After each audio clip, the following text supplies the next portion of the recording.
welcome back to Straight Facts on Wednesday. I'm joined by Judge Mo. Don Husam is with us.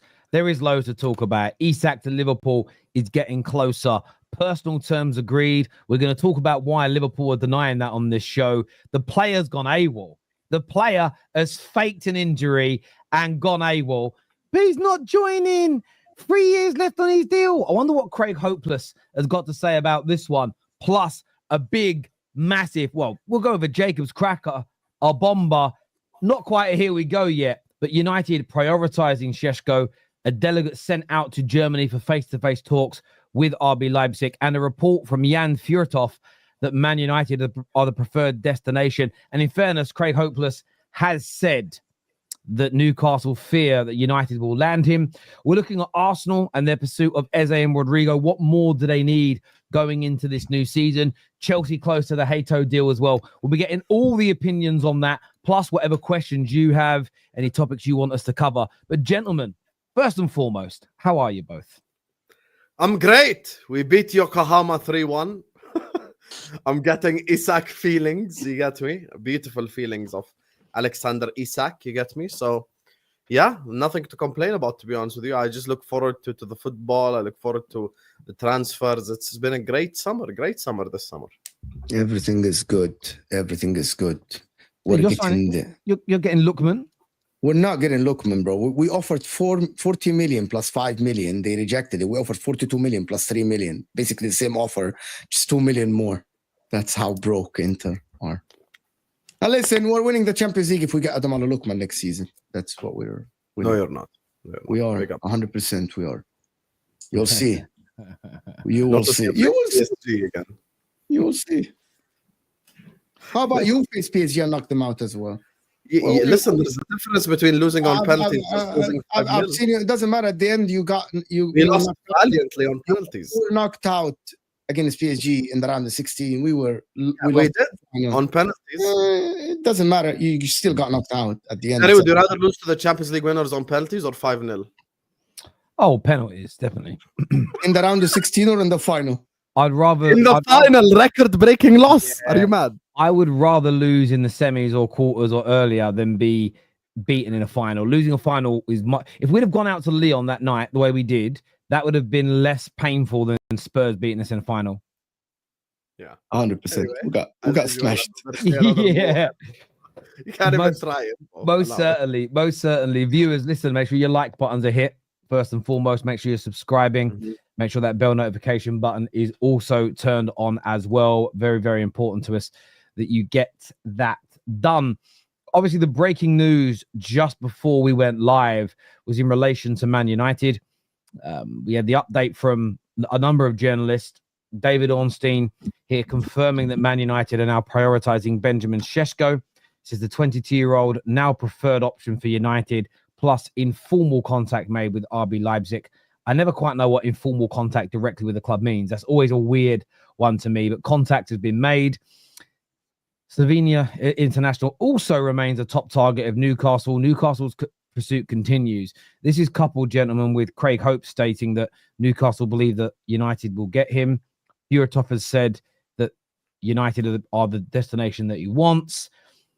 A few other updates as well. I think Ben Jacobs put out maybe the biggest and most comprehensive update, and he basically stated that United have sent out, his words were a secret delegation. Well, it's not a secret anymore, but a delegation out to Germany headed up by Christopher Bavale, who obviously knows RB Leipzig and the player very well.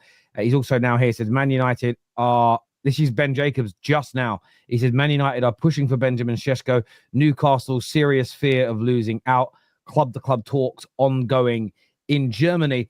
And what's interesting is normally the club-to-club talks don't really start until the player has already made their mind up. So is there something in that? But Mo, to go to you first, United have already added Mbumo. They've added Cunha. It looks now like they may be getting Benjamin Šeško as well. So it's a very good. I don't like Sesko, to be honest with you, but I think he will be okay with Man United. Was too creative behind him. The way you play, he's going to be a box striker. What I don't understand is that why Sesko rejected Newcastle to join Man United. What happened to Newcastle? Trafford, like all that, like Mbuemo is rejecting them. Everyone is rejecting them to choose different clubs. What happened to that project? What happened to PIF? It doesn't. And Isak wants to go Livramento, free Livramento. He wants to go to City. What happened to Newcastle? Like, and how are the red cartel and the big clubs are preventing Newcastle from actually competing? It looks like, to be honest with you, I'm now starting to believe that this is planned. High five. All of this is High planned. Five, Sam. High five. Red Like cartel. all of this is planned. It's planned to prevent Funny more because I Newcastle told from. you this before any transfer happened at the start of the window. What did you tell me? Okay. Bro, here's the thing. You need to understand. Attraction. Short, because I was talking short. Just tell me short, Attraction. Husam. I want to finish. شورت حسام حكيت كلمة واحدة يا أخي احترم حالك. إيه. I agree. Anyway, as I was saying, attraction doesn't change over just one summer, Mo. Attraction is it's a 100%. gradual. It's gradual. So how are Newcastle being like hard, like being like ripped apart like this? Like all the Okay, can I targets, tell you the honest like- answer that you won't like? Can you explain to me? Okay, hold on. I need you to answer one question. Maybe I don't understand. Sam, forget Terry. Terry's a Man United fan. Yes. Why would Sesko choose Man United over Newcastle? Give Okay, me a logical answer. I'll tell you the honest answer Yes, that no one will say on YouTube who isn't a Man United fan except me because I say it as it is, because Yeah. Man United are massive. That's why. Newcastle United are not more attractive than Manchester United because they qualified to the Champions League once. Just like when Klopp first joined and we qualified to the Champions League once, that doesn't make us more attractive than Manchester City, who had Pep Guardiola dominating. Attraction is gradual. It is built step by step. Only now, 10 years later, after Liverpool being to Champions League finals, winning the Premier League twice, winning the Champions League, can I genuinely say we're more attractive than everyone not called Manchester City? That's it. That's the honest answer. Attraction doesn't change like this. Oh my God, suddenly Newcastle qualified to the Champions League. They're in the Champions League now. So trajectory. Well, I'm trying to understand. Wallahi, I don't have any opinion on this because I'm proven wrong in terms of like Man United. Logically speaking, Fabrizio said 2 days ago that Newcastle are ready to pay the fee, ready to pay the wage. They're just waiting for the green light. And Sesko's like, no, stay on the side. I'm waiting for Man United, the bigger club. Manchester United. Yeah, but when you talk about trajectories, that's very subjective. I want to ask you.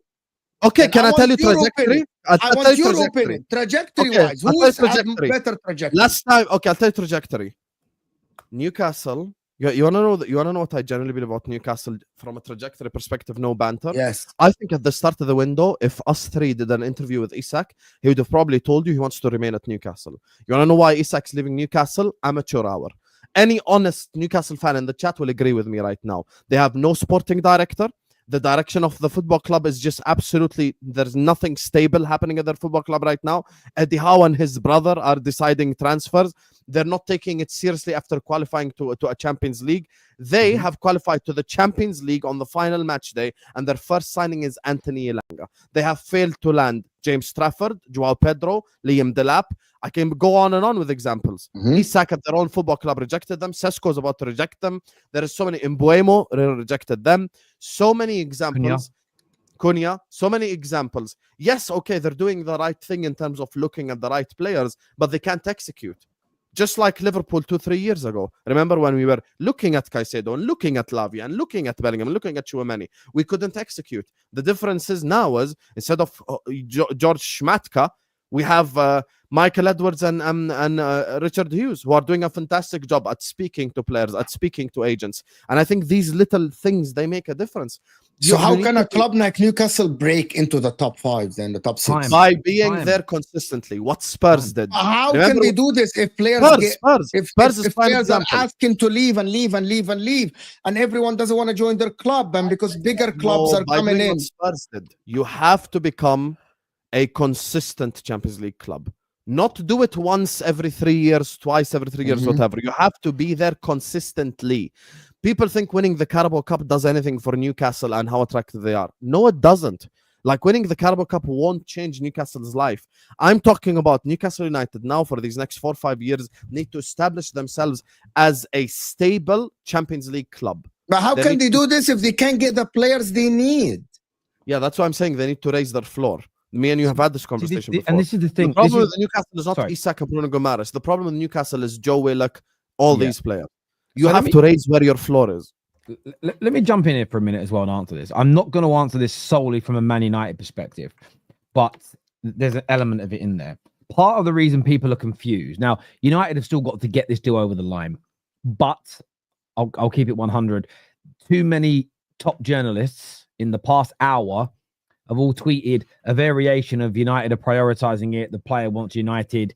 Newcastle are fearing things. There's normally, when you get that amount of people, there are some standout examples of where it goes the other way.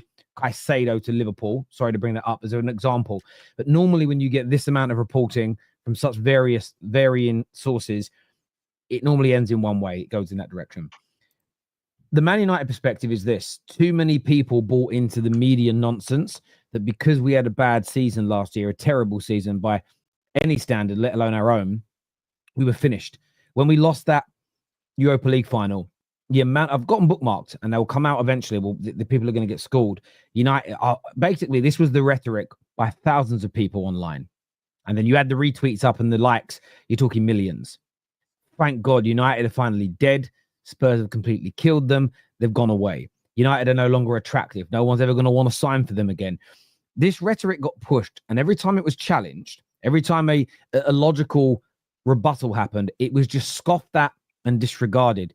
It demonstrates a massive lack of understanding of the game. There are certain clubs, Man United are one of them. We've had a decade of not challenging for a league title, but we had even longer than that in the sort of 70s and in the 80s, and we were still the biggest club in England. Go and ask Graham Souness. Even when we were trash and weren't competing, what we did still made more headlines than people winning. There's just something about us. Bayern Munich, same in Germany, Real Madrid, Barcelona, etc. We're in that category. For the wider point on Newcastle, you look at all the teams that have been rejected for, those clubs are gargantuan. Chelsea are no comparison to Newcastle. It is Liverpool in terms of I saw their fans. Oh, listen, we're not only are you not getting Isak, we're going to get Ekatike as well. Can I compare the two clubs in terms of size and stature? One's Las Vegas, the lights I'm talking about. The other one is a flea having their fart competition. There's a difference in brightness there. One is huge, the other isn't. And the only way they get there is time.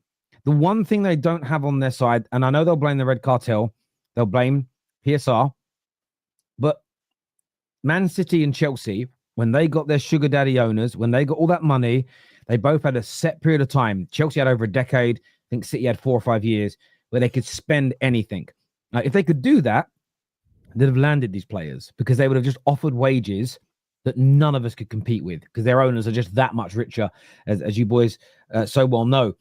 So I don't even think this is, it is a bad summer, but the reason why I think this has happened is they've done bad due diligence. And I agree with what you guys said around about the 7th minute of the show, amateur hour.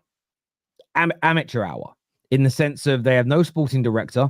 And I don't know how many times I have to beat this drum that your sporting director at a football club, I believe now, it might not be 50-50 with your coach. At some clubs, it might be more in the sporting director's favor, but they're at least 40% of the importance of the way a club is run. Gone are the days of your Shankleys, gone are the days of your Fergies, gone are the days of the Wengers where the manager runs everything. I look at most clubs now and it's about a 50-50 split. No matter how good your coach is, no matter how good they are at managing your squad, if your sporting director isn't of a higher level, isn't got, their caliber isn't high, you're going to struggle. Newcastle don't have a sporting director. They're letting the manager do the work pick. I don't know who's doing the negotiations, and they're struggling. They're obviously using bad intermediaries. They're getting bad intel. And on top of that, it's how you know it's amateur hour. They're feeding nonsense into their journalists who are printing it. Their fans are backing it because they're like, well, Craig Hope and this person and that person, they know the club. The club's told them, we're all right, guys. And they're now lying to their fans. They've consistently lied to their fans this summer. No way. Don't even worry about Isak going. It's impossible. It's impossible. It's all a lie. You look at the whole thing. That also won't help their cause. Šeško's probably sitting there and thinking, everyone else has rejected them. Yep. United have had rejections too. No sporting director. I get why he's picking us. And equally, you give us Mbeumo, you give us Cunha, you give us Šeško, we can finish above Newcastle next year. I'm not even worried about it. If we had those 3 players last year, we'd have finished in and around the same amount of points as them. So, yeah, look, I don't even mean this as a dig at Newcastle because that's not really the way I'm looking at this. Let's get it over the line. I really like this signing. he isn't as good as Ekatike's and Yokerez's, who I wanted ahead of him. I'm not going to sit here and pretend that he is. That being said, he is a massive improvement on what we've got, and he's got development to be done. But yeah, I'm very, very happy with it. It would complete our summer transfer window in terms of the attack. I think it gives us 40 plus more goals in the league next year, the group together. It got a very high ceiling, like I've mentioned. And Staffy's happy because Staffy thinks he's a baby Zlatan. So Staffy can't be complaining about this one. And yeah, overall, I'm really happy with it. Commiserations to Newcastle if Man United are able to pull this off. But by and large, yeah, I'm very, very happy. You cooked Newcastle, but that doesn't change my opinion on Sesko. I don't like Sesko as a player. Staffy can be happy, but me personally, I don't rate him highly. You know, I rate the two behind him a lot better than I rate him. Like I said, Cunha and Mbeumo are very good. Sesko, I don't really rate. Maybe he'll be good in terms of like if you're counter-attacking or something, he could help with that. But I don't really rate Sesko like that. As much as you did beat Newcastle, and I agree with you on the reasons, except what Graham Souness did, he's not a measuring stick. I think like with the player himself, I don't rate him that highly. I think he's just an okay striker. But now the thing is with the Sesko thing is you have to invest in him for the future. So meaning there must be, and I know Terry might do this, but it depends on the other Man United fans as well. There have to be United fans who have to be very patient, because this is not the striker to get you 25 goals, 20 goals. Like this is the striker who might score 13, 14 goals this season, and you're going to have to be patient with him. So it depends. It depends on how Man United play and how. Listen, one of the things that I'm fully bought, Husam. Terry, I'm fully bought on Amorim. I think Amorim is a very good coach. To be honest, the reason why I'm fully bought on him, because I saw Sporting Lisbon games against big teams in the Champions League, and I saw how this guy set up his team. I saw him set up his team against Man City and Liverpool and Arsenal in the league. From game one, he has a problem against smaller teams. That is why I think Man United struggles. Man United did not struggle against big teams under Ruben Amorim. You didn't. You struggled more against smaller teams. And I think if he gets the players like Mbeumo and Cunha to play, Kobe Mainoo to play his football that I like, De Ligt is getting better. Everyone ruled out De Ligt. And look at De Ligt now, blocks and interceptions. He looks like the real deal for Man United. I genuinely think that if he's given tools, now is not only that he's going to perform against big teams. He won against Man City at the Etihad. Who wins against Man City at the Etihad? Don't tell me it's Rodri, not Rodri. Yeah, but Liverpool are a great team. You're the champions. You have great players, basically. But Man United, they set up well against Arsenal. They set up well against Liverpool. They set up well against Chelsea. They set up well against Man City. All he needs now are the other tools to actually make the plan work against the smaller teams. When you're smothering opposition, when you have the ball position. And I think the likes of Mbeumo and Cunha can provide it. We saw Cunha in the preseason. The guy looks so good. Who's everywhere on the pitch. I can't wait to see Mbeumo play for Man United, right? And now you get in a striker like Sesko, who I don't rate as much, but I think he's not a rubbish striker. He's a good striker that can be utilized under Ruben Amorim. He developed Victor Gyökeres to be like 95 goals in 2 seasons for freaking Sporting Lisbon. I'm not saying that Sesko is going to score that much, but he can develop Sesko to be a 15, 20. Man United play Boa Vista.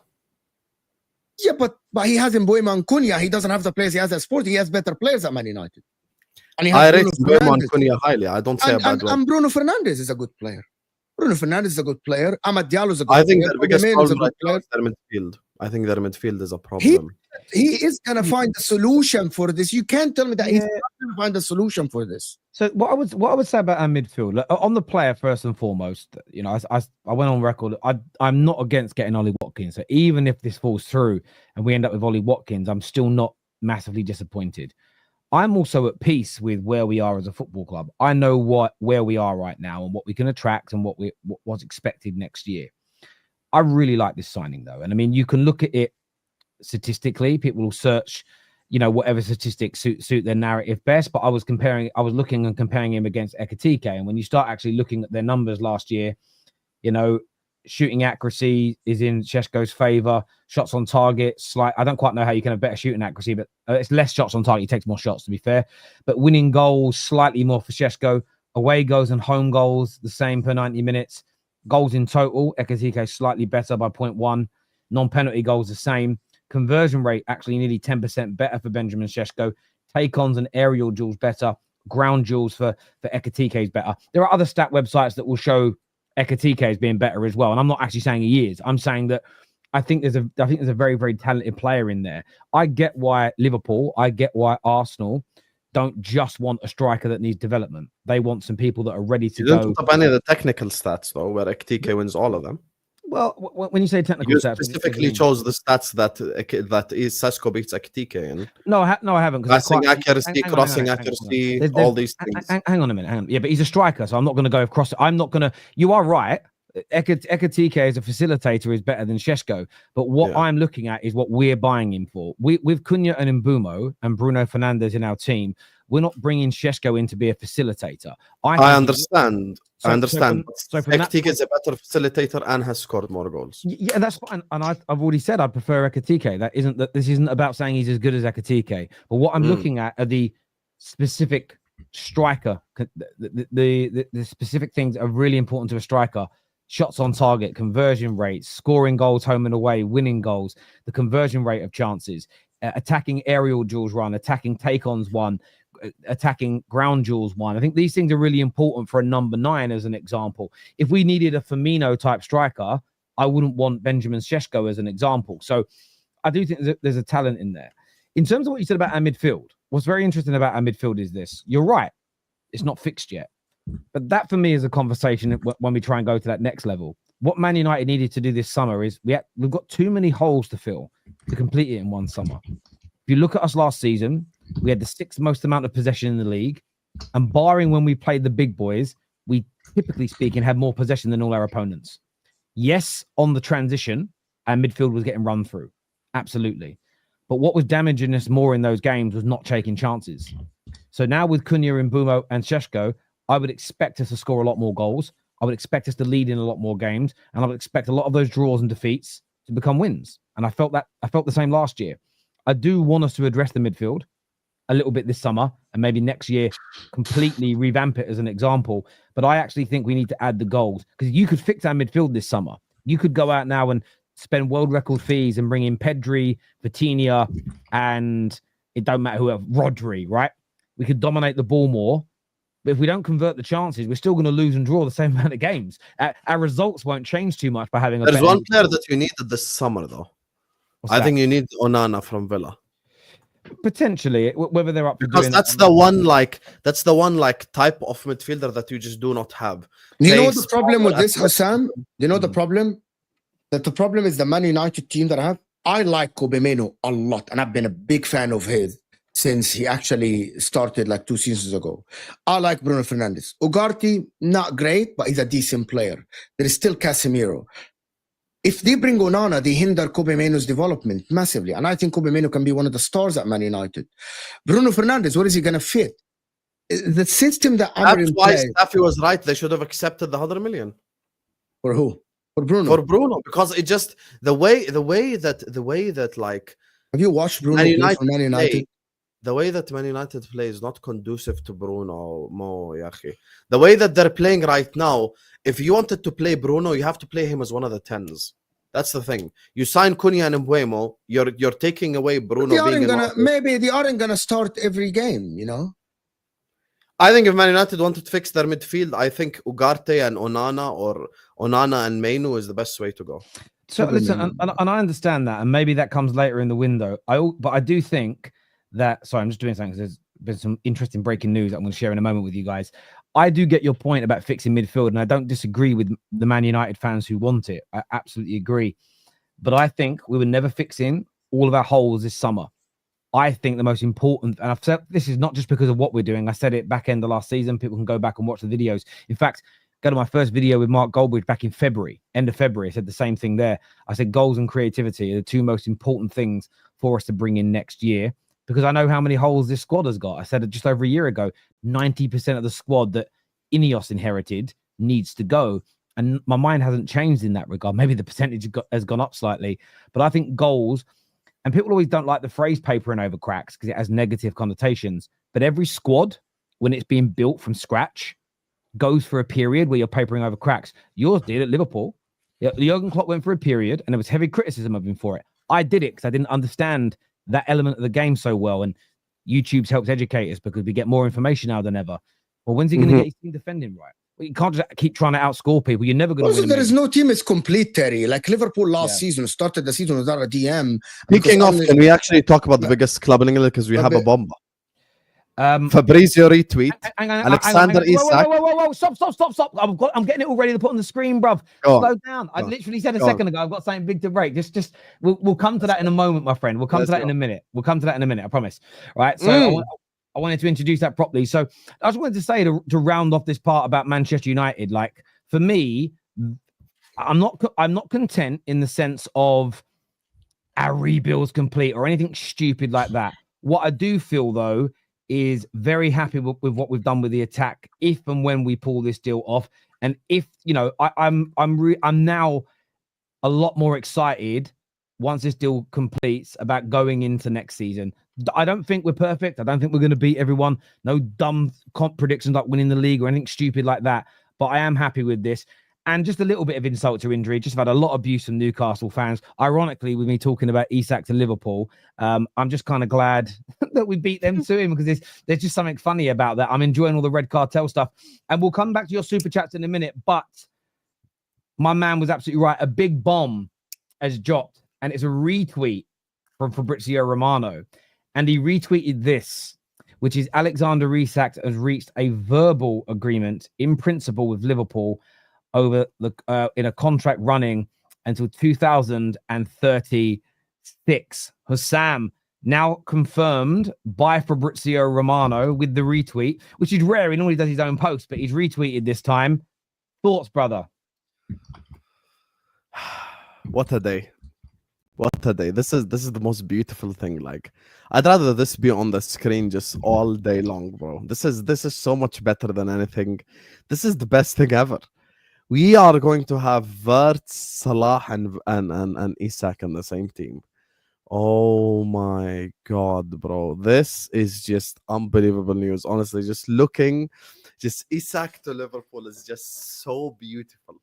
It is just so beautiful, honestly. This is just like, it was bound to happen. It was bound to happen. Isak was unavailable, but he made himself available for the biggest club in England. That's just how shit goes when you're a 20-time league winner, 6-time Champions League winner. You get me? You dominated Europe, you dominated England. It's just how it goes. I haven't been here before. I've never felt this my whole life. Last time I got this excited in the summer was when we signed Torres, and the other one was when we signed Thiago Alcantara, because those are the only two world-class players like we signed and they were world-class at the time, like, you know. But bro, this is just unbelievable signing for us. I think we're going to get it over the line. Obviously, Isak has made his feelings known, not turning up to training, you know, not going to the tour or anything. So he's told them he wants to leave, basically. Yeah, he's told them he wants to leave.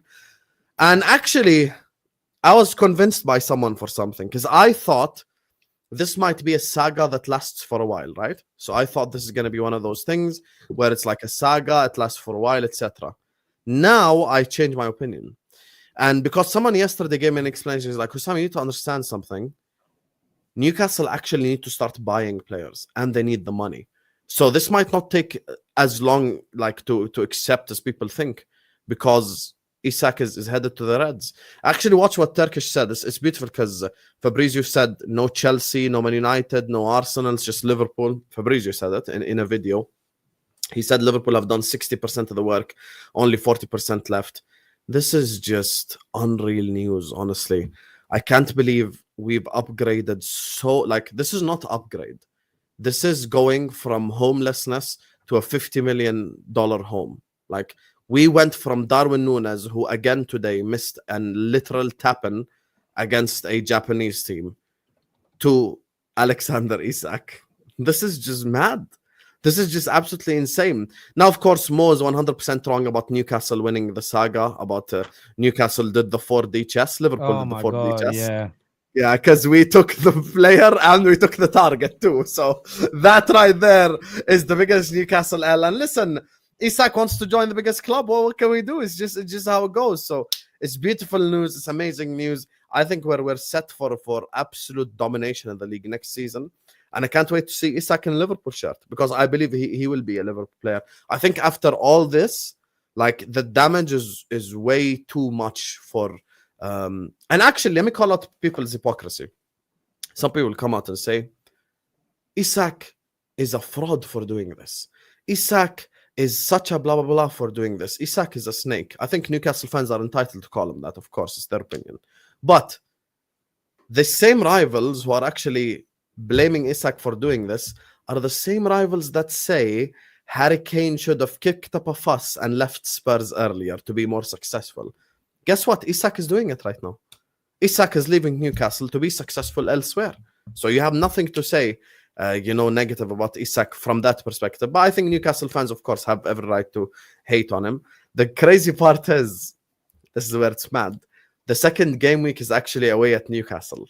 The second game week is literally at St. James's Park. So if Isak becomes a Liverpool player, he has pre-season with us, he plays for us, and he's ready to start that game, bro, I think the boos will be heard all the way in Jordan. That's how crazy the boos will be for Isak. I'm not sure if it's rightfully so or not. Like, to be honest with you, I actually understand why Isak wants to go to Liverpool, and he has all the right. He's 25 years old, and he has to go to Liverpool. I'm not sure if Newcastle are holding him hostage. They don't want to sell him, blah, blah, blah. The guy wants to go to Liverpool. I'm just going to state this again and again and again. If a player wants to leave your club, they just leave your club with the right price. And if Liverpool are willing to pay the right price, khalas, let him go. I don't know why Newcastle are doing all of this about him. They didn't see it coming. They tried to play the 4D chess, and then they didn't see the guy in the back that is actually ready to stab them at the back, Alexander Isak. They thought that Liverpool will sign Ekitike, and khalas, Isak is going to be the good boy. I said that last episode. I said that he's not a good boy. He literally told them, no, fuck off. You lost Ekitike. I don't want to stay at your club. I'm going to go to Liverpool. I'm not sure if this is right or wrong, to be honest. But from the player's perspective, it's completely right. He's ambitious. He wants to go and win the Champions League and the Premier League. He actually wants now to compete for Ballon d'Or, like Haaland did when he left Borussia Dortmund and went to City. Then the year after, Haaland came second, wrongfully so, in the Ballon d'Or, and he could have won Ballon d'Or. What if Isak joins Liverpool, scores 30 plus goals, Liverpool win the Champions League and the Premier League, and he as contender for the Ballon d'Or? It's his right, to be honest. He definitely will be, Mo. He definitely will be. And actually, a week, three days ago, there was an article, I'm sure both of you saw it, where it says Isak doesn't want to just be in the Champions League. He wants to win the Champions League. And by the way, this is the same. You see, this is why, I'm a good guy, honestly. Sometimes I just don't hold you both accountable for every statement you make. But I told you guys, literally from 2 weeks ago, look, being in the Champions League 3 weeks ago, I think as well, being in the Champions League alone is not enough. We get it. Newcastle qualified for the Champions League. We get that part. But you come to Liverpool Football Club, you can win the Champions League. You can win the Premier League. You can win the Golden Boot. You can become a Ballon d'Or contender. That's the difference here. So people say, why should he leave Newcastle? They've got Champions League football. Yeah, but by the time that Newcastle have built a football club that's ready to win the Premier League or ready to win the Champions League, Isak is 29.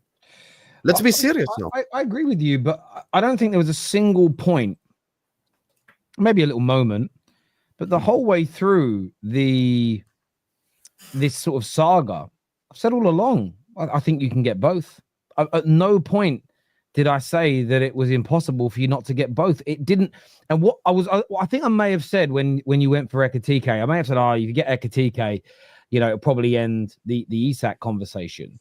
But as soon as you got him or were close to getting him, and I was reading every report thoroughly, I'm like, hang on, I'm not reading a single thing here that says, not a single comment that says the pursuit of Isak's over.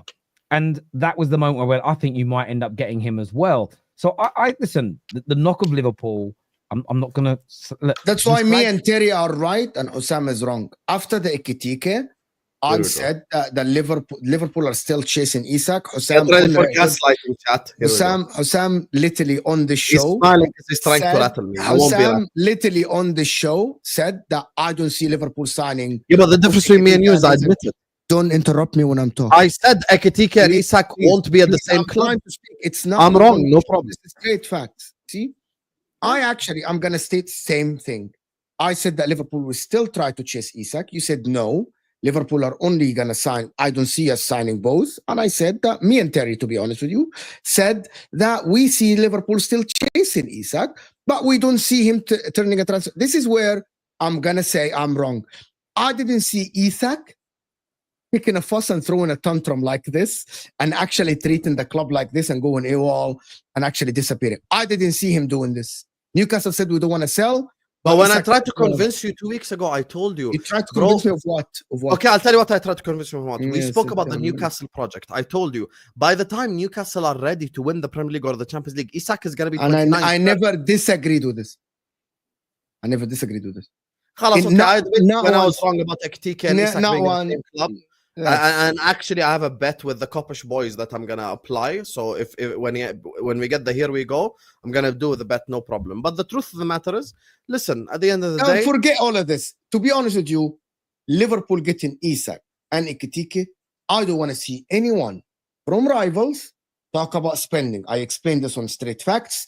I explained this on Don Husam. I explained this on Footy Judge Mo. Nobody sit here and tell Liverpool fans you're buying the league.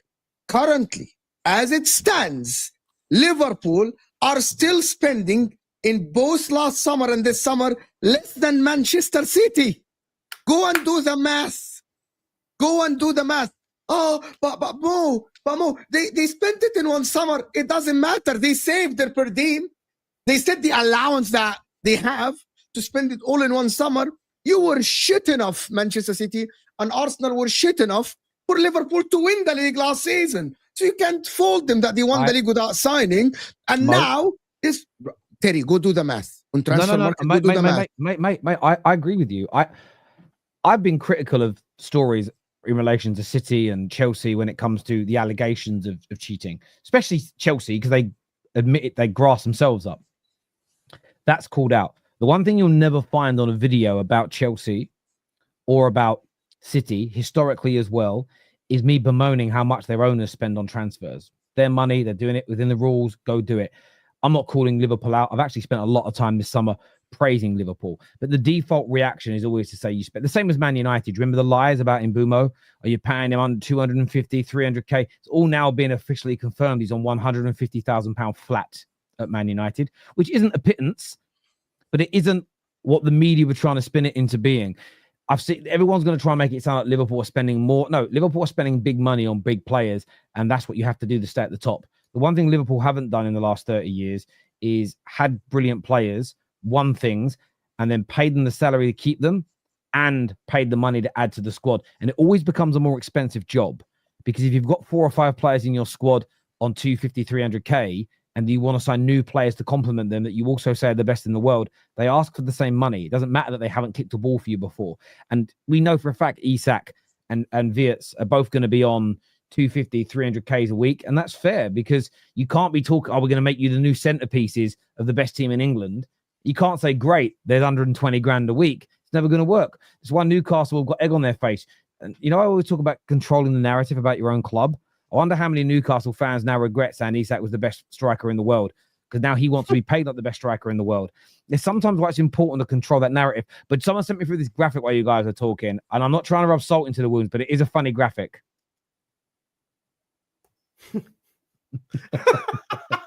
You're such an asshole, Terry. No, I'm just putting it out there. I hope you're watching, Phil, Pete. Hope you're all right, guys. Mama Flossie. We haven't seen. What's her name? Can I just read you 2 reports as well quickly? For 2 Newcastle journalists, George Cocken and Chris DH, however it's pronounced. Newcastle were told repeatedly that last season would be Isak's final one at St. James's Park. He wished to move to a club where he could win the biggest trophies. Some are indeed saying there is no turning back. And in terms of finances, because it's very important that Mo brought this up, and thank you to Mo for being honest about this. Athletic report. Can I shock you? After selling Luis Diaz, Liverpool's transfer activity this summer, even after the spending 300 million, has generated net profit in the 25-26 financials. That helps explain how they can afford Alexander Isak. 2 of the viewers of this show and 2 of my subscribers, they sent me both screenshots. The thing is with this Liverpool finances stuff, we've built this up for a while now. Like Liverpool have been building it up and building it up and building it up. And yes, we exploded all at once and just decided to like, okay, now we're going to go spend crazy amounts. But that doesn't mean that we're buying the league because as Mo said, literally Man City have spent more than us. And even if we are buying the league, who gives a shit? How many times did Man United break the British transfer record? There's like Terry say, oh my God, not 13 leagues because we like bought the league a couple of times. No one cares. Chelsea bought the league, City bought the league, United bought the league. Guess what? Let's go buy the league as well.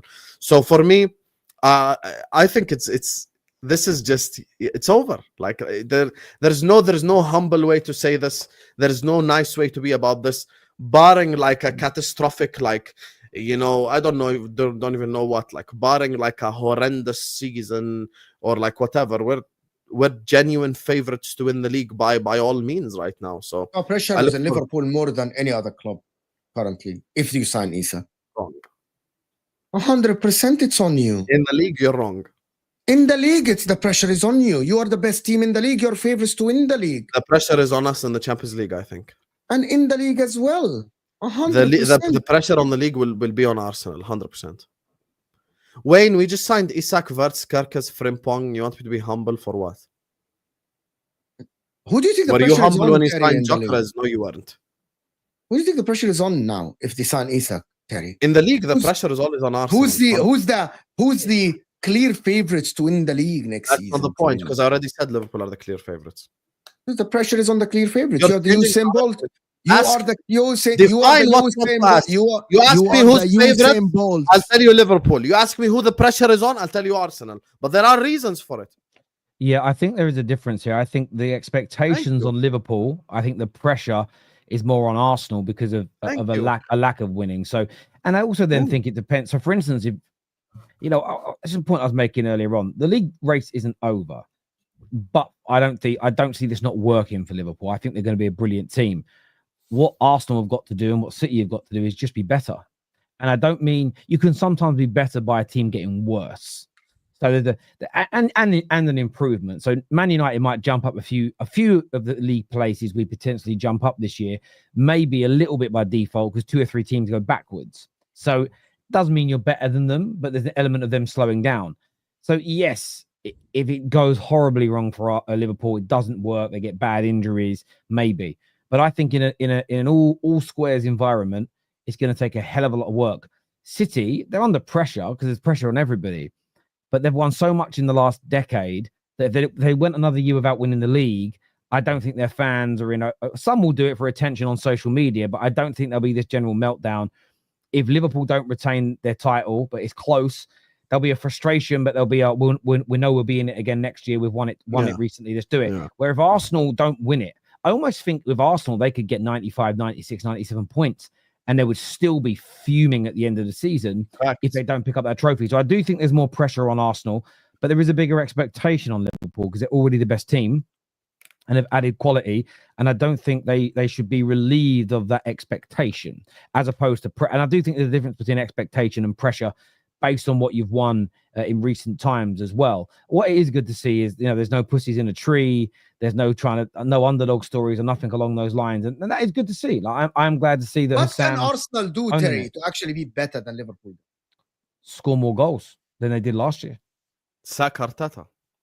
So, well, I mean, they could sack Arteta, but we know he isn't going right now. But right now, go back to last season, and I think they dropped 20 points from winning positions in the league. And in most of those games, they were the better team. So with Zubimendi for more control, with you would imagine Saka is going to stay fit this season. Gyökeres coming in, back up for Saka and Madueke, probably Eze coming a little bit later in the window. How do they do it? Well, they make sure those 10 games they were leading in become wins. And they try and convert a couple of their defeats into wins. And you're talking about they've got barely, and this is why this title race is going to be amazing. Because I think you might not be able to afford to lose or draw more than 3 in each category. I think if you lose more than 3 and or draw more than 3, or a variation of that amount of points, what's that? 9, 10, 11, 12, 13, that's 14 points. I don't think you can afford to drop more than 14, 15 points this year in the league to win it. So I think this year, that's how they do it. I'll tell you why I said what I said. let's say, very plausible scenario. Man United players very excited, very happy for the season to start. They want to do things the right way. Man United are 1-0 up against Arsenal at halftime. Saka, Saliba, Rice, all these players have already heard Arteta's halftime speech 100 million times. I think they need a fresh voice. I think they need fresh ideas. I think they need fresh execution. Also, I'll tell you the reason why there is no excuses for Arsenal. I'm being genuine here. If Liverpool do sign Isak, objectively speaking, the likeliness of us signing Rodrygo is a lot lower now. Okay? Rodrygo comes out and says he wants to leave Real Madrid. Arsenal can sign Rodrygo. What's stopping them? Rodrygo to Arsenal has just as much impact as Isak to Liverpool, just as much impact as Wirtz to Liverpool, because Rodrygo is one of the elite players in the world who have won everything at Real Madrid. He's shown the capability on an individual level as well. He's shown the capability of being clutch. Nothing is stopping Arsenal from going and buying Rodrygo. Actually, Arsenal can spend a lot of money too. So that's the thing. And if your logic is money, you're going to pay 60 million for him. Rodrygo's available for 80. That's 20 million more. And a matter of fact, you paid 50 million for Noni Madueke. You could use some of that money to go buy Rodrygo. So it's not my fault that Arsenal decided to go spend 50 million on Noni Madueke, while Liverpool spent that same 60 million, let's say, on Kerkez and Frimpong, as an example. You know, so you should be smarter with your money. You should make better transfers. That's why when the likes of myself and Mo criticize the Madueke signing, as an example, we have a right to do it, because we understand that Arsenal not signing Madueke, but signing Rodrygo is 100 times better than Arsenal just signing Madueke and Eze. That's the thing for me. So I really like Eze. I think he's a phenomenal player. I think it's exactly what Arsenal need now with Jokers up top. But Eze doesn't have that fear factor about him like a Rodrygo would do. You know? So, yeah, I think Arsenal have no excuses. And me and Terry agreed on this. Favorites to win the league is Liverpool. 100%. Yeah, see, 199 million. Favorite to win the league is Liverpool. 100%. We're not going to disagree on that whatsoever. But the pressure is on Arsenal due to lack of success, Mo. Let's say 2 years ago, remember when they were 8 points ahead? 8 points ahead, and they lost the league, but then they won the Europa. 2 years ago, they won the league title. So let's say 2 years ago, remember the year where they finished 2 points behind City, when they finished on 89 points and City 91 points? That season I'm talking about, when Ortega saved the Son 1-on-1. That's the year I'm referring to. So that year, had Arsenal won the league that year, no one would care about Arteta winning the league with Liverpool having this type of summer, because he's shown you the ability to do it. But then you could go like, Liverpool are having an unbelievable summer, we're going to give Arteta a blie. The reason why Arteta is not going to get a blie and Arsenal not going to get a blie is because we've had no success for 5 years. And it's the reality. This is the reality of football. This is the reality of the sport, Mo. If Liverpool this year don't win the league, but we win the Champions League and the FA Cup, we can win the league the year out. Even if the Champions League only. Yeah, even Champions League only. Yeah, so we can win the league the year after. No one's going to go like, oh my God, sack slot now. This is great. No one will say this. But with Arteta, I think there will be people by game week 3, by game week 2, by game week 1 who will already just be like, I'm done with this. Honestly, because the pressure is completely over the top. I think that Madueke signing is spot on. Like that money that's spent on Madueke, if the reports are correct, that Arsenal cannot spend more money, well, you spend that money on Madueke. It's not like nobody forced your hand to spend that money on Madueke. You could have gotten the guy with a loan with an obligation to buy next season. There is, like, I get it. Rodrygo now is reported to go for 90 million euros. That is like 70-something million pounds. That's 20 million pounds more. Arsenal could have signed Rodrygo instead of Madueke. That was what you could have done, and they didn't do it. As for Arsenal as a club, the pressure is on Arteta. I agree. As Arsenal Football Club, they must win. They haven't won for 20 years. Since 2004, it will be like 22 years if they don't win next season. But in the current moment, I still think that Arsenal cannot do anything to be better than Liverpool if Liverpool sign Isak, to be honest.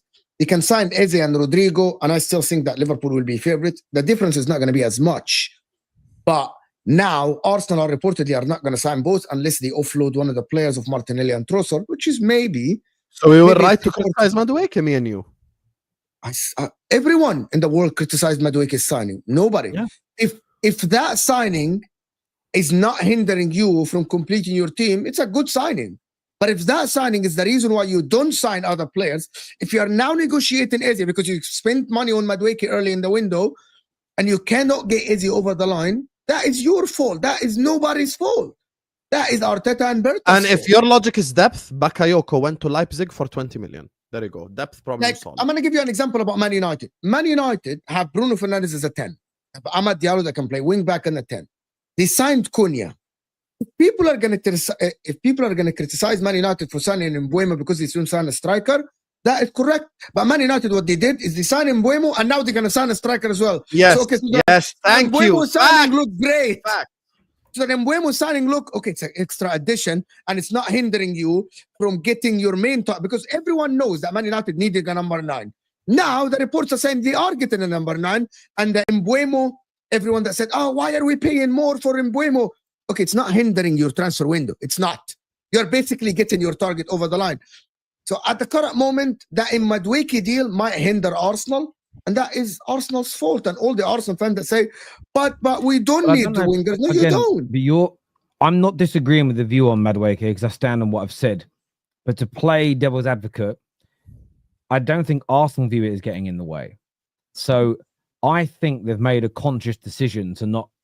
Let's see what happens with the Rodrygo situation. It looks like they're getting a few sales in place now. There's the Reece Nelson is wanted by Fulham, and they also want Zinchenko. It's just been announced now 3 different Premier League teams want Lokonga, and I'm not surprised that he's staying in the UK, Lokonga, because random fact, a good friend of mine I used to work with in the bank recently went to his wedding, and he married a girl that's from England. So I'm not surprised that doesn't shock me that he wants to stay in the UK. But that's another deal. There's obviously the Trossard links. So there is this train of thought that with 3 or 4 sales, Eze can happen and maybe one more, but it remains to be seen. I won't be Eze and Rodrygo, though. It can. Actually, yesterday, Sam, just to correct, yesterday evening, okay, again, don't do that. The Sesko, don't do the Isak and Ekitiki's thing again. We read reports, right? And it said yesterday, it was clear that if Arsenal sell Trossard or Martinelli and Trossard is linked, it will be a winger and an attacking midfielder. That is what it's not Mo. It's not me. Yeah, and this is the point. Can I tell you why that's wrong? Can I state my opinion? I'll finish my point in a minute. Go on, Husam. Yeah, okay. I'll that wrong? Why Mo? You see, How is that wrong? Ekitike, let's establish something right here. Ekitike is not Eze level and is not Rodrygo level. Number 1. Number 2, here's the thing that I want, just like this is the thing that annoys me. Saka's the starting right winger, we agree. Jokers is the starting striker, we agree. There are now 2 remaining positions. Are you going to play Rodrygo left defensive midfielder? Are you going to play him in the 10? No. If you sign Rodrygo, you have to play him left wing. Now, if you sign Eze, we all know, as we are seeing even in pre-season, Odegaard is Arteta's captain. Odegaard will not be dropped. In order to convince a South American Brazilian player to leave Real Madrid and go to another football club, he needs to have a starting role. Rodrygo will not come to Arsenal to share left-wing minutes with Eze. It's just not going to happen. Eze, you can convince. You can speak to Eze and go like, okay, we're going to play you 25 games in the 10, 15 games on the left over here, blah, blah, blah. You can draw out a map because as a left winger, Eze is better than all Arsenal's left wingers. The problem is you can't sign Eze. There are not enough spots in the starting 11. Rodrygo will refuse. He will refuse to leave and then compete left wing with another player. It's just so illogical. We had this debate 3 or 4 weeks ago. I agree with what Mo said, and I agree with that report at the moment. A lot of people are saying it's unlikely, but of course that can change. I think this is Arsenal posturing. I think this is Arsenal saying we're only going to get one more unless we sell. I think if they make it very public that they need to sell to buy one more, clubs will actually come in with lower offers for their players because there'll be a feeling of desperation. Do they get both? I still think it's a slim chance right now. Could they get both if they raise the money? Yes. Where I disagree with your point, Husam, let's just live in the world where they're going for both. When it comes to Eze, for me, I felt this since the day they were linked to him. I think this is someone that can put Odegaard on the bench. I think this is someone that will play centrally. So equally, as much as you might tell Rodrygo that he ain't gonna have any competition, but in reality, he should, because you're about to go and sign one of the best available strikers in the world in Isak, but he's got competition from Ekitike. He has competition. Levels below. Yeah, but that's. I mean, some people will say that Eze is below Rodrygo. In fact, most gooners on the of my shows have said that. But that's what competition is about. At the end of the day, if Hugo Ekitike performs better and starts scoring more, your manager will put Isak on the bench season 1 if he's outperforming him. I understand what you're saying. And this is well, it is the same, because I think most of Odegaard's Arsenal captain. No, but that's still. I don't even think they have a leadership group at Arsenal, and there's multiple captains. I actually think Declan Rice is a better leader anyway. I don't personally think that if Eze is killing it, and Rodrygo's killing it, and Saka's killing it, I don't think that Mikel Arteta is just going to keep Eze on the bench for a week and a day and a month and a day and forever and never pick him. I think he'll end up picking. I think he'll pick it. What I would agree with, if a youngster like a Waneri or a Dauman, Dauman, by the way, if one of those players are killing it, I still think he'd pick a more experienced player over them. But I don't think if Eze is killing it and Odegaard struggling like last year, I don't think he just keeps Odegaard on the football pitch for large periods. In fact, he's nearly always, when they're struggling, one of the first players he takes off. As an example, he isn't somebody that he leaves on the pitch until like Saka, he leaves on, because even if Saka's playing bad, he can still be a match winner. He doesn't do that with Odegaard. So this idea that Odegaard's position is now done is there. I also think, this is just an outsider from Arsenal, I think he'd prefer Rice as captain. In the cold, hard light of day, you'd never say it in an interview, but I think he will.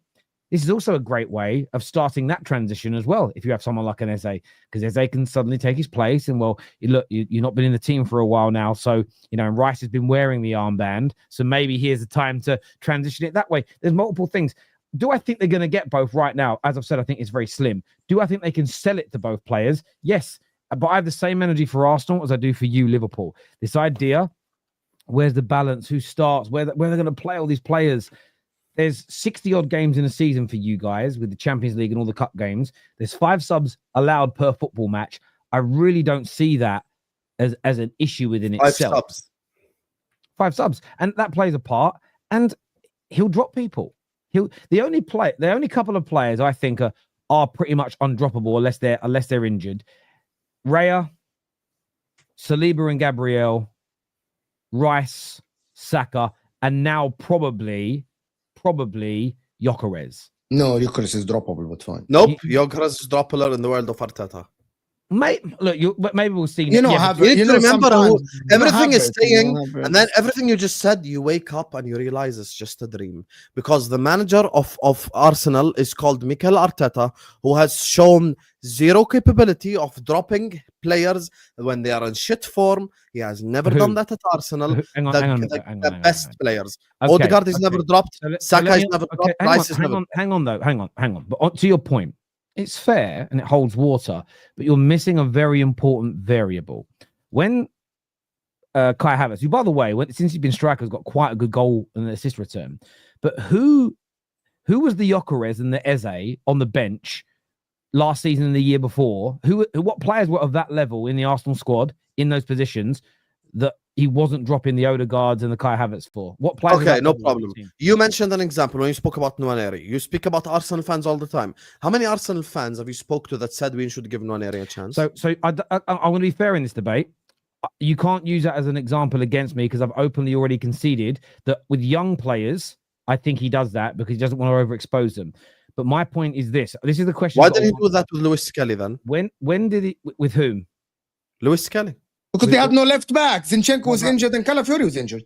Really? So did they have a right winger when and he killed it? And he killed it. Hang on a minute. Hang on. Hang on, guys, please. Okay, hold on. Terry, I want to get the fact. I want to say the fact. Oh my God. Sorry, Terry. I want to say the fact. Guys, Nwaneri minutes last season equates to third of the league. 11 games. Can we just put that? And 18 years old, his minutes equates to third of the Premier League games. Okay. Just yes. That out there. So, but also, he's a case in point that he came in for some players that were playing badly and were injured, and he maintained a position in the starting lineup. But my question is to you: when was the last time he was picking a struggling Kai Havertz or a struggling Odegaard over players of Eze and Gyökeres's quality? When was this happening? I understand what you're saying. I'm not denying that. That's your argument. That's not mine. I'm saying, based off of the evidence over the last 5 years, Arteta does not drop the players that he likes or his best players, even with having the chance to do so or not having the chance to do so. Whether the player is playing really badly or playing really well. It doesn't have to be just your version of things. It's my version. It's not. No, yeah, because you're saying, when has he had the opportunity to do this? Never. I got that point. He's never had that opportunity, but that's not my argument. I'm saying something different. I'm saying because the guy is not going to drop his captain, who he's played number 10 for the last 4 or 5 years consistently. I cannot see a world in which you speak to Eze, you speak to Rodrygo, and you tell them you're going to share left wing minutes because Odegaard is my 10. And guess what, Eze? You're going to play if Odegaard gets injured. That's not selling a player a project. So where I think you've proven my point is, there is your example that there's no proof that he would drop the players that he prefers. Again, yes, when he doesn't have the quality of Eze's and Gyökeres's and Rodrygo's in his squad. He's had Fabio Vieira's, and he's had Gabriel Jesus's have been out injured a lot of the time. They've been his backup options to these players in recent years, as an example. I think with higher quality, there's much there's against a theory, because he hasn't been in that position. So to say there's no evidence of it is the truth, because he hasn't had a squad of that depth, and it's been one of the biggest things that Arsenal fans have complained about. Equally, when it comes to sharing minutes, it's going to happen anyway. This is where I think, we've criticized him before for overplaying players. Now we're saying, well, we've got to criticize him at the idea that he's going to rotate and make people share minutes. That's what he should be doing. I think he's learning. I think having someone like Berta come in, it's why they're buying so many players this summer. I think the reason why people like Berta are important, we said it at the top of the show about sporting directors, is you need someone of high caliber in your ear. And I think you will see that variation. And it's important to keep a team strong. It's one of the reasons why you guys have gone out this year and you're buying 2 attackers for the same position, because you know that versatility is needed, you know that backups are needed, and rotation is key. Because what you guys are going for this year isn't to win the Premier League. You're trying to win multiple trophies in one season. You haven't won a league title, won another trophy for the best part of 40 years. And that is what you're aiming for. So again, to the point in this, whether they bring 2 in or not, we'll see. The idea that it can't be sold to the players, I just fundamentally disagree that it can't be sold to them. I don't believe that Rodrygo is going to go, look at that really strong squad that could win the league. I'm not going to join it because I might not play. I think a player like Rodrygo is going to say, I fancy my chances of being in that first team. Hugo Ekitike would have known for a fact. You guys would have told him, we're also going for Isak. I don't think you'd have lied to him. Because if you'd have lied to him, he might be in a bad mood now. What's he gone and done? Fucking well up for that challenge. That's how most high-level professional football players think. Man United went for a 10-year period where our players cried when we signed a competition for them. That shows that makes him a bad player. If Rodrygo doesn't want to have people breathing down his neck for his position, you shouldn't sign him anyway. That tells me you're not elite level if you're scared of competition. So I don't see that as an argument. If saying they don't have the pull for it and he'll pick a bigger team, that holds more water, in my opinion, than the idea that the player will be put off by the idea of having Eze breathing down his neck. I don't think that will put him off. We already know that for a fact. That's what the Marca radio came out and said. The Ramon guy with 600,000 followers came out and said his preference is Liverpool, but that's not the point. As things stand right now, what if you're not in for him and you spend the money on Isak? That's the point I just made. Thank you for interrupting for no reason. When I interrupt to make a different point. Anyway, so back to the topic. So why did you say that his preference is Liverpool? What did we gain on this claim from me and say? Terry mentioned preference. There are other sources that said that he's willing to join Arsenal. Anyway, as I was saying, I think Arsenal ridiculous. I think Arsenal gonna end up with one of them. I don't think Arsenal gonna end up with both. I think it's just not possible for us to end up with both. What you're saying is possible. You're just throwing darts in the air, hoping that one stick. Yeah, Liverpool are not going to sign Isak and Ekitike. I don't think Arsenal are going to end up with both. Even though reports. Why would I hope that stick? even though reports are just stating that Arsenal might sell Trossard to Borussia Dortmund and go for 2 players. By the way, that is not our opinion, by the way. I'm going to speak for myself. Forget Terry. That is not my opinion. I am like you. I read reports and I make opinion, and then I debate them. My point about it is that I think Arsenal, in my opinion, can end up with both. Reports are saying that they can end up with both. It's a slim possibility. My opinion Like is the Liverpool. opposite. Your opinion is the opposite, but the report's saying I'm otherwise. not trying That's to make a dart stick or whatever. That makes no sense. You're like, I don't think that they're gonna end up with both. That is fine, but in the Yeah, same I time, don't think so. what- so what do I you give think? my If, reasons for okay, it. let me. The If thing- they sell, You're Trossard, telling do you think- Rodrygo to leave Real Madrid bench and and go come to be sit the Arsenal starting bench. line. No, but no one has said that. The The thing is, we're going to move on from this. The thing is, Sam, they may not end up getting him, but it doesn't make you right. For you to be right, it has to come out that the reason he said no is because he didn't want competition from Eze and Madueke. That's not my argument either.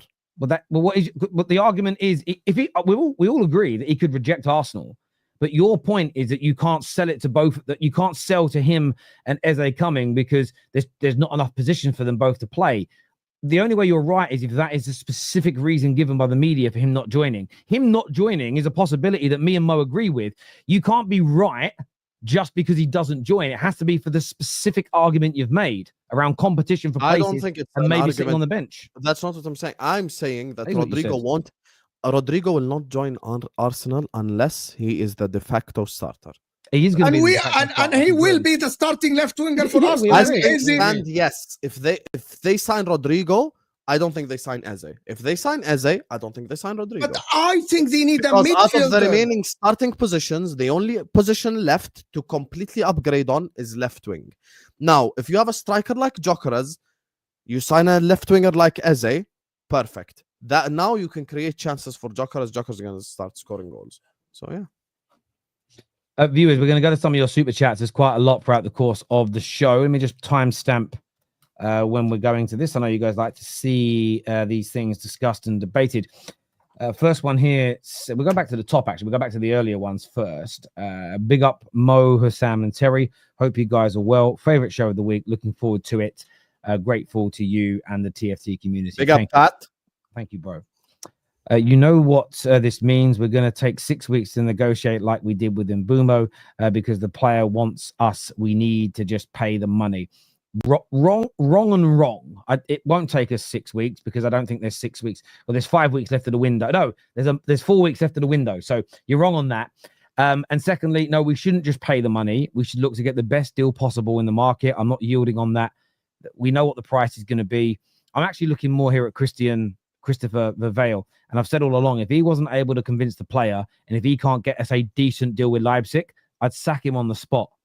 There's no way you can. It's like me. I've left YouTube. I'm working for a media company now. And they're like, mate, we need 2 really good YouTubers that we want to host a show.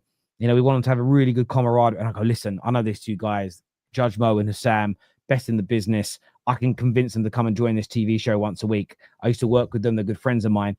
Imagine I try and sell the deal to the boys and they reject me. My new company should sack me instantly. If you can't convince people that you're close with, get the fuck out of here, man. Get the fuck out of here. Please play the Saeed Tesco clip. Yeah, listen. He's going to have to hold that one, isn't he? He's going to have to hold that one, isn't he? When senior management of a football club with a proper structure speak to players' agents, it makes a huge difference. Players listen to their agents more than people think. Well, that's why they hire them. You know, I have a lawyer, and I use my lawyer to bounce ideas off. I consult with him on things. He charges me for it, but it helps me make better, more informed decisions. That being said, I mean, listen, at the moment, we can call it PR. There's a lot of good noise coming out of the new players that we've signed, the messages that have been told. And again, I'm looking at the salaries these players have come in on. Good money, but not astronomical. But the fact is, we've signed Mbumo for £75,000 a week less than we gave to Anthony. Tells me we are operating somewhat differently. I don't think that should be ignored yet. Issue for Newcastle is that players see them as a stepping stone to bigger Premier League clubs. Why take the step when you can get there straight away? Unfortunately, it takes them years to break that hierarchy. It's also a great point when you're a club like Newcastle or another club that's trying to that you know is going to sell you eventually, when you see those clubs do try and price you out and move, and they make it really difficult, that stops people from wanting to join you. One of the reasons why Leipzig have kind of pulled back now and trying to exploit the money out for Šeško. One of the reasons that the RB group are able to sign such talented young players is because there's a pathway for them going to bigger clubs. If you start stopping that pathway by pricing them out of moves, the younger talent will stop joining you in the first place. So you've got to get that balance right. The worst case of transfer blue balls I've ever seen. Yeah, blame the Red Cartel. It's the Red Cartel's fault. Let's not act as if United is the giant it used to be. It's just that Newcastle United is even less attractive. If Arsenal want Sesko, United won't even get a sniff. Well, potentially, but you guys wanted Mbumo and he chose us still. So let's not forget that as an example. And it's the truth. It is also about squad status, where you're going to play, what position, the plan that a club has for you. That all plays a part in this. And we're not as good as we used to be, but we're not smaller. You know, we're absolutely massive. And I think people have got to stop confusing. And we had this debate last year, who's bigger, Terry, Liverpool or Man United? I said Liverpool are the better club, better run club. They're the more successful than us right now. They're the better team than us. But I still wouldn't say they're a bigger football club than us. We are bigger right now. And you're entitled to that opinion. I don't think it changes that quickly. I think it takes a long, long time to change. I want Sesko at United just to break Newcastle's confidence. They are real contenders for 5th place, and unsettling them could be key to us securing the spot ourselves. This is also true. I think everybody that's fighting for a top 4 or 5 position next year should be happy with what's happening with Newcastle. And I still think they're going to become a better team over the course of time.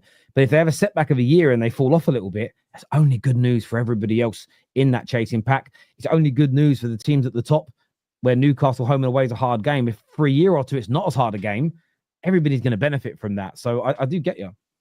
The Red Cartel narrative is hilarious as an Arsenal fan, as if we're losing our best players for years to the Blue Cartel, as we weren't able to spend due to moving stadium. Newcastle put themselves in a mess. Yeah, but that's what we started with, Michael. We said amateur hour at Newcastle. Eddie Howe and his brother as sporting directors. Come on. Let United have Sesko. If Newcastle want to be serious, they go to get Wissa, Mateta, Watkins to replace Isak, and put the money we give them to good use. Yeah, listen, there's still some very good strikers available. There is. Husam, Melissa Reddy was told from Isak's end that it was made very clear that last season would be his final one with Newcastle. I read it out loud. I read out that report, to be fair. So yeah. I also wouldn't be surprised to see this. Do you remember when Harry Kane didn't turn up for pre-season and everyone said he was being an arsehole? And then it transpired about 2 months later that he said goodbye to all the staff on the final training session of the previous season. He was told he was going to be allowed to leave. So it wasn't that he didn't turn up to pre-season. He wasn't expected to turn up because he'd already been told he was going to leave. I wouldn't be surprised if that's happened and Newcastle have gone back on their word, and that's why it's kicking off. I wanted Šeško. It's very good signing for United. I won't change my tune. He'll also get the development time, hopefully, which we don't have time for at the moment, is what Michael says. Players do talk to their future managers, coaches, plans for them or their pitch, i.e. Vitz was more convinced by Slot than company. This is this is true. And Pep. Gahey / Cresswell or both next and wrap it up. Cresswell. I think Gahey is the most obvious one. We really need to get Gahey. We really do. What, Cresswell who? I have no idea. Aaron Cresswell. That's only Cresswell that comes to mind, but I hope he doesn't mean him. And an aging Robertson is superior. Then he retire as well, Cresswell. Oh, nice. Let's see. England have the best and don't win. There's no doubts though. All this money and you don't win 3 trophies next season. It's a flop season, is what James says here. Yeah, and then your end of the super chat says CFC 25. Your club has spent the most money in history of football, and you have spent 2 billion over the last 4 years. So, using your logic, you failed this year, and you failed the year before, and you failed the year before, and you failed the year before. Big up. You support a failing football club. Paul here says, this is the biggest ever L for Mo. I'm sorry. Big W for Husam. Big up, Paul. Yes, of course. It's big W for Husam. Liverpool's transfer window is nothing short of spectacular, but is there not worrying about changing so many players from this Prem winning starting 11? No, because we kept our spine. We did what Chelsea did 20 years ago. Chelsea's spine was Cech, Fabio Carvalho, John Terry, Lampard, Drogba, and then they changed stuff around that, and that's what we're doing. Alisson, Konate, Van Dijk, Gravenberch, McAllister, Salah, that's our spine. We're changing players around them, and we're improving consistently. And the reason why I don't think we can end up like with the Madrid situation, because these players don't have egos. These players still have a lot to prove. Like Isak has won nothing in his career other than a Carabao Cup and a Copa del Rey. That's all Isak has won. So he's hungry. Kirk is the same. Frimpong the same. Wirtz the same. Like Wirtz wants to win the Premier League. He wants to win the Champions League. So that hunger and desire is there. Versus Mbappe winning league every year in France and the World Cup winner. It's a completely different situation. That's why Mbappe maybe showed that extra hunger in the UCL. Husam, next time Hamza calls our gaffer a checkbook manager, let him know Pep is now the first manager in history to spend £2 billion on transfers. Hamza's been having an absolute meltdown over Liverpool. He's been watching our preseason games. That's crazy. In hindsight, VVD and Salah did say the club promised a big summer ahead during of their renewals. We just never thought this big. This 100%. Big is insane. Like, you know, imagine at the start of the summer and the first straight facts we did, I was like, guys, we're going to sign Isak, Ekitike, Kerkers, Frimpong, Wirtz. Both of these guys would have burst into laughter. Like, it's just, no one expected this. Why sell? Can't get players without the big Isak money? I think they can, but they need a whole lot of players to raise their like floor as well. That's another thing. Like, bro, in order to become a stable Champions League club, if Tonali, Bruno Guimaraes, God forbid, gets injured, you can't have Joe Willock. Come on, well, Joe Willock. I'm very unfortunately. It sounds like he's broken his ankle today. Again, there's a report on that. Husam, 22-year-old defender from Leeds. Okay. Husam apologized to FSG every day. This ended up being a masterpiece plan. I know John Henry personally, and I'm telling you, you talked all that shit. We are still winning the league. The color is blue. Number one, I'm not going to apologize for FSG doing exactly what I asked for, because for the last 4 years, I've been insulted, disrespected on all platforms on YouTube for saying that we can spend the money, for saying that we do have the money, for saying that we should reinvest in the team, we should reinvest in the squad. I'm not going to apologize in the first instance of FSG doing that. That's number one. Number two, Chelsea since Antonio Conte haven't even got higher than 80 points. You're not ready to win the league. Big up, though. Husam is talking nonsense. Before we started our signings, he said us not having new faces in the team will be a problem. Now it's a new narrative. What do you mean? I never changed my opinion on that. I think Gyökeres is an amazing signing. I think Eze or Rodrygo, either one of the signings are amazing signings. Zubimendi is a very good signing. The rest of the signings I don't rate. This next one says, let us know who said it was your fault.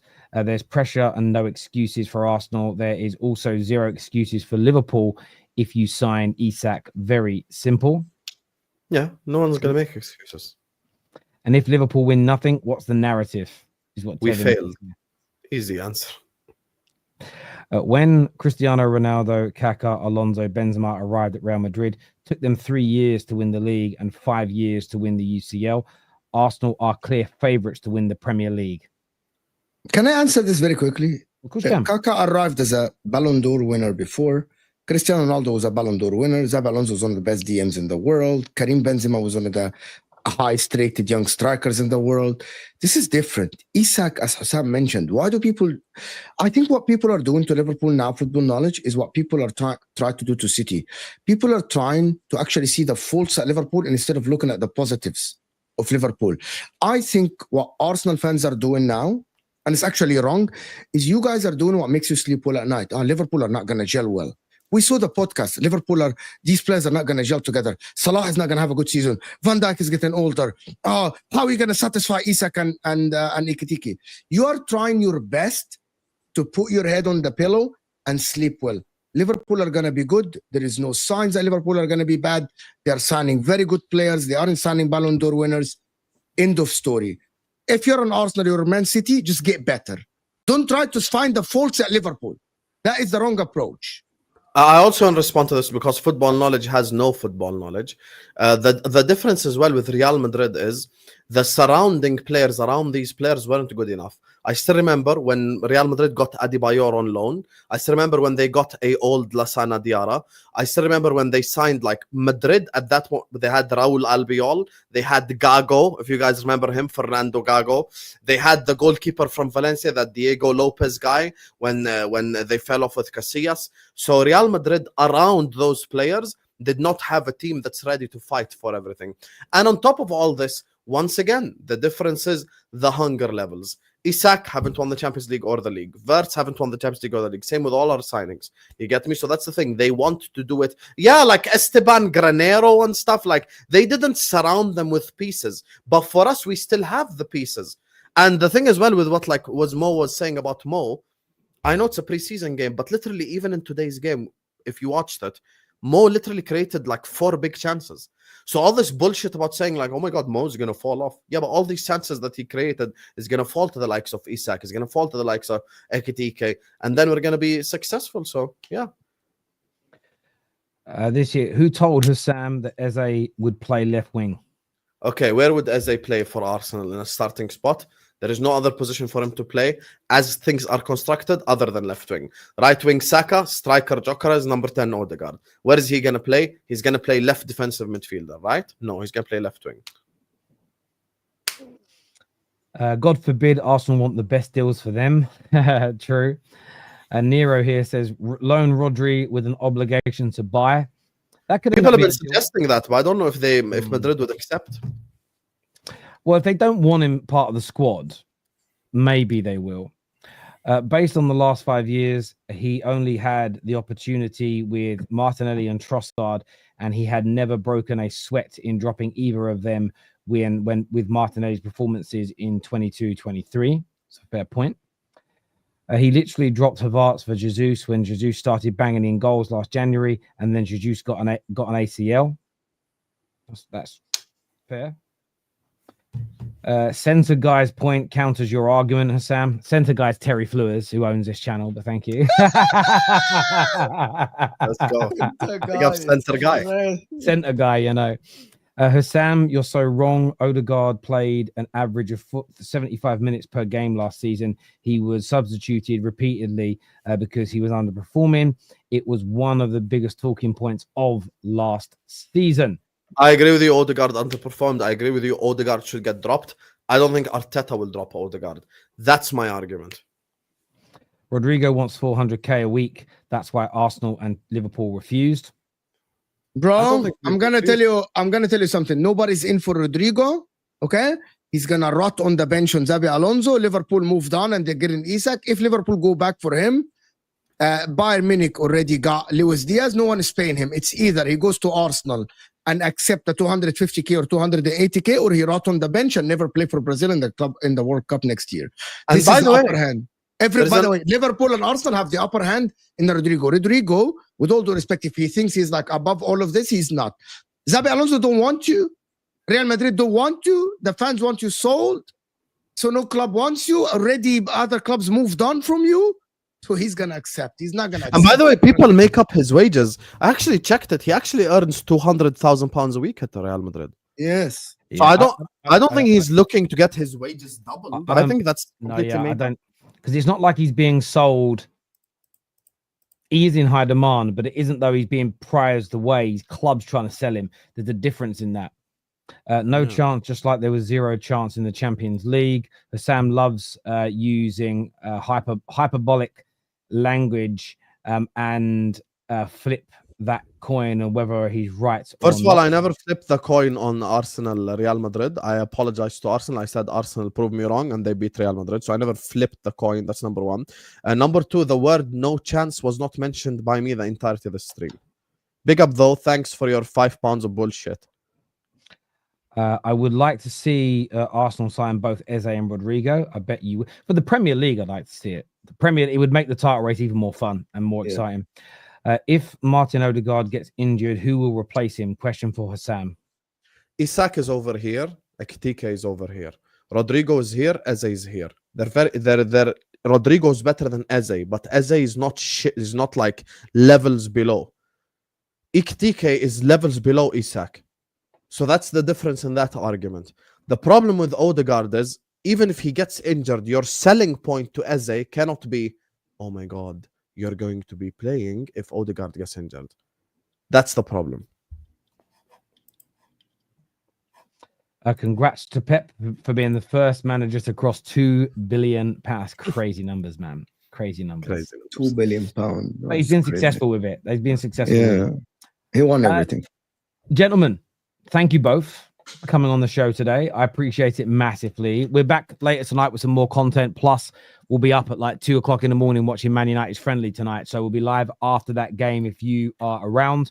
This is going to redirect you now to Husam's channel. So go and support my brother over there. He's going live momentarily. I want to thank all of our super chatters, everyone who's liked, everyone who's subscribed. Always blown away by the support. Plus, go check out my new channel. It's just called Terry Fleurs. It's mine. I have to tell you, people, I think nearly 20,000 new subscribers in 1 month. A lot of you subscribed last time around when we were promoting that channel. It's crazy. You know, videos are doing bits over there, and I can't say anything other than thank you for tuning in. If you want to go follow that channel, scan the QR code and go and like it. There's new content just released today all about Liverpool, if you're interested in taking a look at that. Arsenal content and United content dropping later today on there as well. But go and support Husam, please. And Lou, I see you there. You're full. Until next time, take care. Goodbye. God bless. And I'll see you all again very, very soon. Peace.